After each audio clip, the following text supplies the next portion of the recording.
Hello everybody, this is Mateo, and we are continuing on from Vermilion City on Let's Play Pokemon Crystal. We can't go east yet because there's a sleeping Snorlax blocking the path. We're gonna take care of that later. But for now, we're gonna talk to these two people who are arguing, and he said his Phanpy was the best. Perhaps Magneton was not the best choice. Yeah, it wasn't. Oh, great. Speaking of which, I never caught Phanpy. Oh. Ah, you're frozen. I win. And yet you still manage to eat a berry when you're frozen. Whatever. But I still have yet to catch a Phanpy. We'll get that eventually when we head back to Johto. We're gonna go back to Johto a couple times when we're in Kanto. Don't you worry. And what did he say was the cutest in the world? I missed it. Great. Now I'm curious, sir. Send out your Pokemon. His Teddiursa is the cutest. Well, I really don't care. So we're just gonna Zap Cannon that for absolutely no reason and beat it. Because we can. Of course. His Teddiursa, no. And yeah, see, they really didn't... What? Oh, right, they changed the battle music for I have no idea why I went in the grass there, though. But they didn't really change much from the last game. I mean, that path is blocked off, so we can't go there anymore. And we have to solve the problem at the power plant, but we can just take the long way anyways. I feel like there's an item here, and there isn't, okay.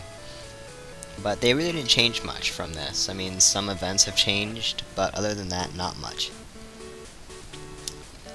But the biggest change is that everything is in color now. And sure, it's not much color, but it's color all the same. And that is now the magnet train, which could bring you back to Johto and bring you into Goldenrod, but we haven't done that yet. And there is now only one gym, Fighting Dojo, but there's nothing really to do here.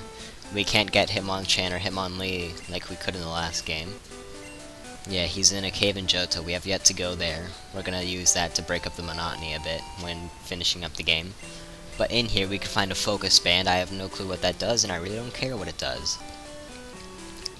However, what we do have is this Saffron Gym, and Sabrina is the leader, and you might have just seen that guy teleport some. No, that's because I wanted to start a different recording. Anyways, what am I doing now? What am I doing? Also, Scyther is now level 29. We're putting Crobat in the front for some reason, even though this is a Psychic type gym. Seriously, what am I thinking? Oh, Crobat has Bite, right, so he has a super effective... Feraligatr also has Bite, but I'm guessing I don't want to use him yet because he's overpowered. Although Feraligatr would probably be the best choice. These Pokemon are only around level 40, mid-30s. And of course I leave them with 1 HP so they can do a little bit of damage. That actually wasn't that bad, we're fine. Okay, cool. So, yeah, we did a gym in the last episode, and now we're doing another gym. Like I said, Kanto is a lot shorter than Johto, mainly because we could go wherever, whenever, because we already have all the HMs and stuff. So it's just a matter of getting there. And we don't have to worry about doing side quests very much, because there isn't much. There's only like 1 or 2 side quests that we can do here, being the power plant and the magnet train, to be able to get on the magnet train to go back to Johto. And the main quest here is to get all 8 badges so we can go to Mount Silver. But, so we're doing that. And Sabrina's gym has not changed in the slightest. It still has the 4 teleporters. And I have no idea what the solution is. So we're just going to experiment for a while until we eventually figure it out. And Mr. Mime, there's an interesting Pokemon that we haven't caught yet. Okay. Critical hit, nice, so it's down. Crobat is actually working out very well here. And still biting, because it's faster. Fly would have taken up 2 turns, but it really doesn't matter. And another Execute, so bite again. Yeah. So, how long... Okay. Yeah. Psychic Jared, down. You gotta wonder if they ever actually repeated these names, because there are a lot of trainers in this game. Did they repeat a trainer's name? I don't know. Anyways, Would have been interesting. I mean, half the trainers in this game were rocket grunts. No, not half, but quite a bit of them were. And they didn't have any names whatsoever. And Crobat's about to level up too. But you gotta wonder, did they like repeat the name like they had Camper Jim all the way on Route 36 and then I don't know, Kindler Jim all the way on Route 2? I don't know. And I just made up routes and made up a name. I'm not saying that there's a Kindler Gym on Route 2. I honestly have no idea. So, let's see if I can figure it out. No I cannot. This is awesome. Keep trying. We're going absolutely nowhere, are we? $5 says that I'm gonna get to the... Yeah, I got to the entrance before I got out of here. That's great. Okay. Now then, let's try this. Guess who had to look up the solution? I did. You could see Sabrina down there. But yeah, I looked up the solution. It's that easy. Yep, you knew I was coming 3 years ago. You had a vision of my arrival. Okay, so you knew that you were gonna battle me when you were in the middle of battling Red? Is that why you lost to Red? Because you were having a vision of me? I honestly have no idea. Anyways, Leader Sabrina, I'd say that she's easier than Lieutenant Surge just because she has less Pokemon. They're higher leveled, sure, but not very much, and she has 2 less than Lieutenant Surge. Plus, I actually have something that's super effective against him, or against her, and Bite could also flinch, so that's nice. Either way, Espeon goes down easily. If we didn't get the flinch, it would have done some actual damage, but whatever. Next up, Mr. Mime. So, this will be interesting. Speaking of interesting, her Mr. Mime is a female. Okay. Whatever. Also flinching, nice. So, another one down, easily. That Mr. Mime has issues. And finally, her strongest Pokemon, Alakazam, which we got just last part. And it's her strongest at level 48, and it'll take a hit or two. Maybe, no, it'll just take 2 hits. And Psychic, that's deadly. Especially from a stab, that's super effective, and a pretty high level too. Oh, lived, okay, cool. So Crobat's gonna do all the damage.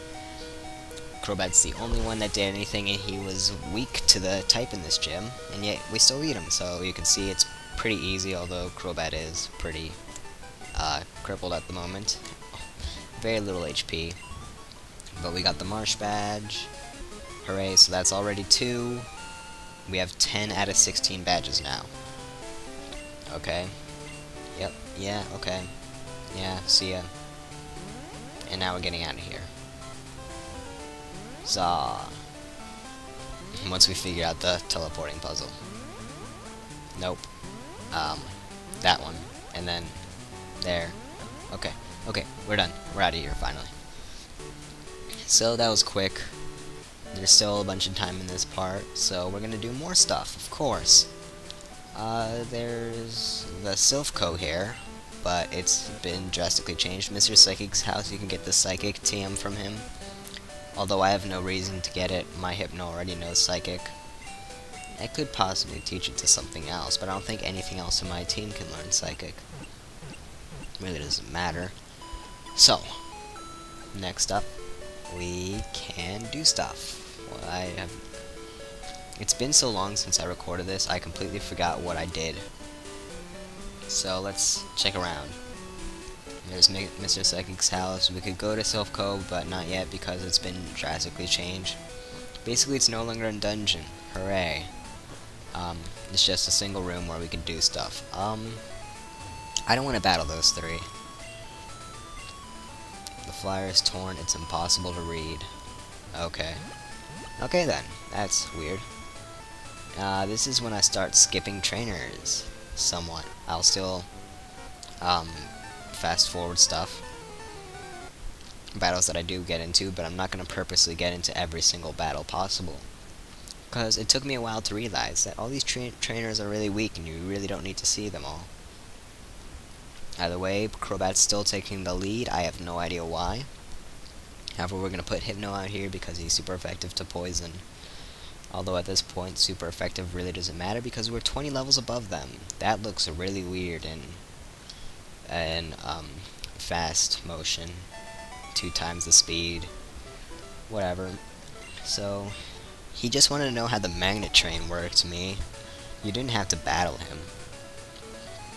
Completely accidentally skipping that guy and deciding to battle him anyways, I guess. So I'm not following the rule completely yet. Will eventually though, but Magnemite, whatever. Yeah, we're gonna switch into Dragonite, because he has the waterfall and is resistant to lightning. So there we go. The reason that I keep on using water is because it does normal damage to steel, whereas most of my attacks do not. They are resistant to steel. No, they're weak to steel. No, what am I trying to say? They are, it doesn't do very much against steel type Pokemon. So that's why I use water. There we go, that was very, very confusing. Anyways, there's a berry tree here for some reason. Prosecure berry is nice, I guess. However, we can go in here to another familiar area. Lavender Town. I listened to the original song of this, like the one, it was very weird. It like sent chills down my spine. It was extremely weird.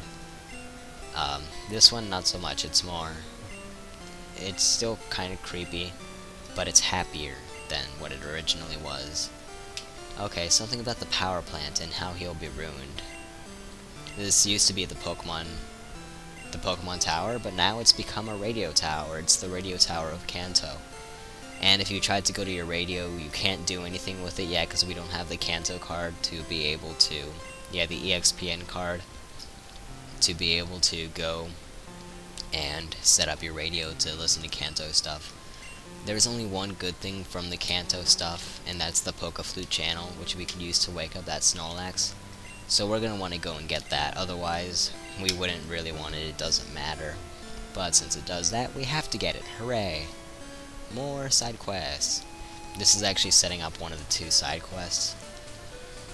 And yeah, there's this guy that we're going to walk right past and run into a dead end, and he's going to catch me this time.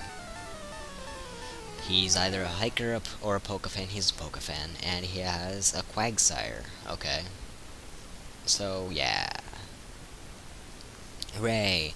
Quagsire is a ground water type, so lightning attacks are ineffective. However, grass types are twice as effective. So it's kind of like a double-edged sword, and he's down now. You gotta wonder why all these Pokefans have the exact same child that happens to be dressed up as a Pikachu. You have to wonder why they dress up their child as a Pikachu. And this guy's most likely a hiker. Yeah, he's a hiker, so rock-type Pokemon. Or pretty cool fighting types, that too. Whatever. Fly should be fine, we don't need to go into Hypno. Either way, it'll take up 2 turns. And Machamp is down, I still really like him. Crobat's at level 55 and it learns Haze that will block status ailments, I think, or things that will lower your stats, I think. One of the 2. Pretty useless. Route 10, Cerulean City to Lavender Town. So yeah, we can go into Rock Tunnel. Now this is probably my least favorite dungeon of the last game. Not counting Self-Co. I hate Self-Co. That's my least favorite. This is my second least favorite. However, we don't have Parasect, so we need to teach Flash to a Pokemon. And I'm going to teach it to Magneton, because he has Lock-On, and that's useless for me. So we're going to get rid of Lock-On finally. We already got rid of Lock-On, so we're getting rid of Thunder Wave instead. Oh yeah, I got rid of Lock-On for Zap Cannon, that's right. Either way, we can Flash and light up the area. And there are a couple Pokemon that we can find in the Rock Tunnel. New ones, like Machop and Kangaskhan, and I think one other. And TM47, I have no idea what that is, and apparently I didn't care enough to check. There's a hidden X-Defend over there, but that'll just raise your defense in battle, but it's completely useless. If anything, sell it. But I don't care enough to go and actually grab it. in this Pokeball you can find a PP up. Again, doesn't matter, so we can skip that. Still weirded out by this different battle theme. And now you can tell if it's out of sync. You can also tell that I'm off key. Either way, oh my god. Something new? Yep, Machop. Cool. So we could have found this Pokemon in Mount Mortar, but we didn't because I didn't go in there yet. We could have gotten it earlier by going there, but I didn't feel like it, so this is basically the strategy from now on. Send out Scyther, get hit, why not, and then use False Swipe. Because no matter how many times you attack it, it will always leave it with exactly 1 HP. So it is great for catching these weaker Pokemon and the legendary beasts. And then we send out Hypno to put the Pokemon to sleep if we must. I just felt like I should. And go from there. Basically chuck Ultra Balls. And since we are using Ultra Balls on these weaker leveled Pokemon, they should be very successful. Like, they should barely ever... Of course, Hypnosis misses. But the Pokeball shouldn't miss. The Ultra Balls, that is. Either way, Machop is now asleep. We probably didn't have to put it to sleep, but we can throw an Ultra Ball and catch it. You can also hear this new battle theme. It's pretty awesome. I like it. And of course you pop up and go away. I'm talking to this little window thing that pops up. Hey, guess what? You can do stuff. No. Either way, Machop, the superpower Pokemon, he evolves into one of my favorites from the first generation, being Machamp. Continuing on, we can go down that ladder, or not. You know, whatever, floats my boat, and this happens to float my boat. We are heading down here to... No, wait. Oh yeah, I got turned around, that was the problem. That battle went on for so long, I forgot which way I was going. And now, also, we can find a Cubone. This is the other Pokemon I was thinking of. Only level 10. I should probably put Scyther out front. And, Cubone will run away, so that's why I'm using Mean Look. I guess. No, can't do anything. Just throw an Ultra Ball, you should be successful. It's a low level with a pretty high catch rate. So an Ultra Ball should work. 1, 2, 3, catch. Yeah, see, it gets pretty easy at this point to catch the Pokemon. For a while, anyways. And there's Cubone, the lonely Pokemon. Basically, it's wearing the skull of its dead mother. So that's creepy. And pretty cool, too, I guess. Either way, we can continue on through Rock Tunnel. It's not nearly as bad as it was in the last game. Might be because the first time I went through this area I didn't have Flash, probably. It was pretty bad, yeah. And look, there's the exit, so it's not nearly as bad as what I once thought it was. However, we did miss Kangaskhan. It's a pretty rare Pokemon that we can find on the first floor of Rock Tunnel, the bottom floor. And we can do the same basic strategy, and look. See, it's this that makes me think that Cubone is actually the evolved, or not the evolved, but the older version of the little Kanga baby in Kangaskhan's pouch. And if the Kangaskhan happens to die, then the Kanga baby turns into a Cubone and then evolves into a Marowak, and from there he goes on. And if it doesn't, it turns into a big Kangaskhan. But, you know, just stupid little theories that probably aren't right, but it's fun to have these theories, like the Legendary Beast and the Evolutions one. That's interesting, I guess. I don't know. Either way, it can bite, of course, but we can put it to sleep with Hypnosis, and miss, of course. Kangaskhan's a normal type, pretty powerful, offensively and defensively, I think. One of the two. I don't know, I never use it because it doesn't evolve. But it's pretty powerful nonetheless. Just gonna throw it in a box and never think about it again, though. So, yeah. There's Kangaskhan, and 1, 2, 3, and I can definitely tell if I'm out of sync. And it was added to the Pokedex, hooray. Parent Pokemon, for obvious reasons, the Kanga baby. And Cubone is evolving now at level 28. into an even bigger guy, and somehow the skull that it's wearing grows along with it. And it doesn't really look like it's wearing the skull anymore, it kind of looks like it's part of its face, or it's actually its head, but whatever. And I will see you next time. Bye.